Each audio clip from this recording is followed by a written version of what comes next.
What is API and how does it work? And why do we need it? I'm sharing one of my favorite concepts and it's going to stick in your head for the rest of your engineering life. I promise you. Oh, yeah? Yeah.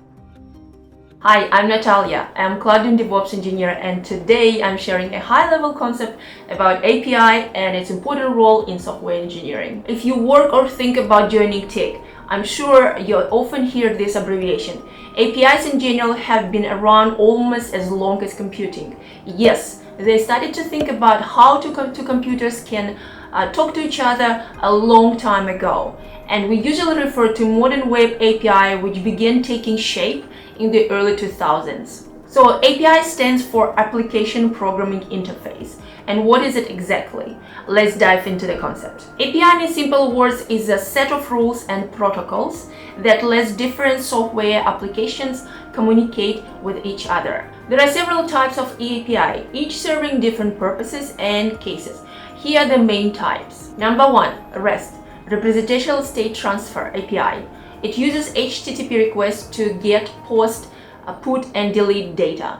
It's stateless and supports various data formats, primarily JSON and XML. Use cases: e-commerce, mobile apps, social media platforms, cloud services, integration with third-party providers. Number two, Symbol Object Access Protocol.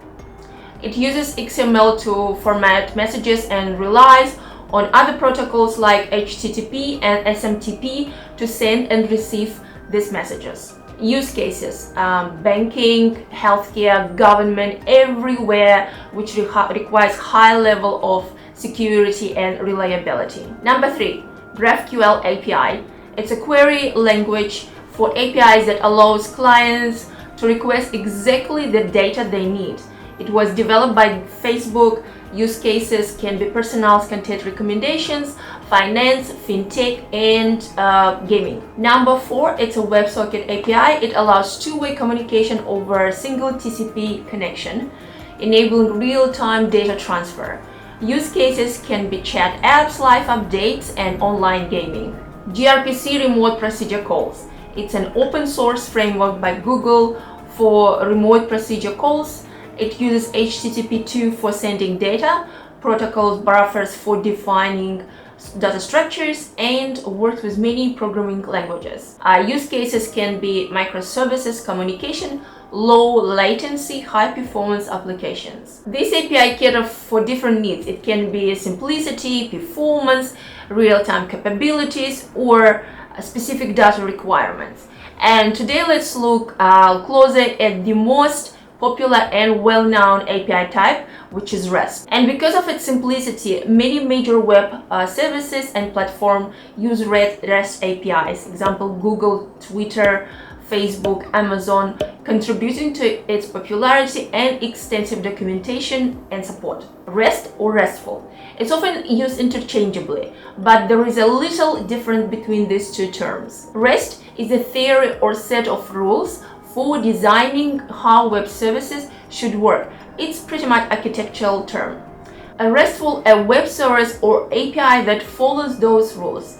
It's used more in the implementation context. In short and simple, REST is the idea and RESTful is when you apply that idea to create an API. I've got it. Imagine you are having a dinner at the restaurant. You are ready to make an order and you start to communicate with your waiter at the restaurant. And your waiter is an API in our context.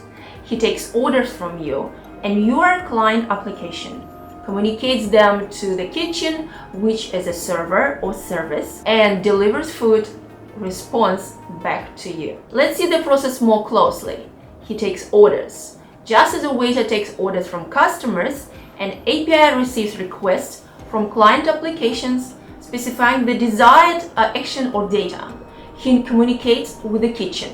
The waiter communicates the order to the kitchen, specifying how the food should be prepared. Similarly, the API sends the request to the server or service, specifying the desired operation and many parameters. He delivers ordered food. Once your food is ready, the waiter brings it back to you. Similarly, once the server or the service processes the request, the API delivers the response back to the client application. He serves with a smile. A good waiter provides excellent service with a smile, ensuring that customers are satisfied with the dining experience. So, a well-designed API provides smooth and efficient way for client applications to interact with a system or service. In this analogy, an API acts as an intermediary between client applications and a system or service, similar to how a waiter helps communication between customers and kitchen in a restaurant. So, RESTful APIs use standard HTTP methods. HTTP stands for Hypertext Transfer Protocol, and this type of APIs perform CRUD operations on resources, making it easier to create, read, update, and delete data over the web. Let's see how we can map CRUD operations to HTTP methods. Create. In a restaurant, the waiter takes an order from a customer to create a new request for food or drinks. The waiter writes down the order and submits it to the kitchen or bar.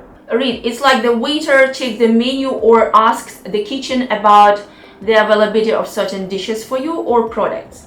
This done to retrieve information about the restaurant's offerings. Updating is similar to when a customer wants to modify the order.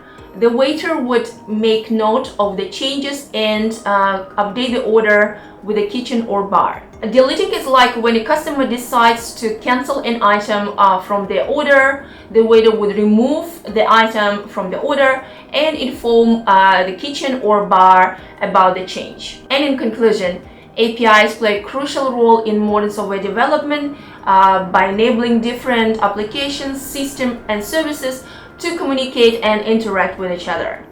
They provide a standardized way for developers to access functionality and data, making it easier to build complex applications and integrate with third-party services. I'm not saying goodbye to you today because you can be someone who is interested in breaking into cloud computing.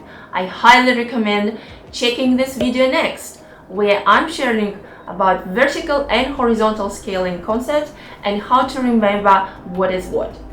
Thank you so much for watching this video, and I'll see you in this video next.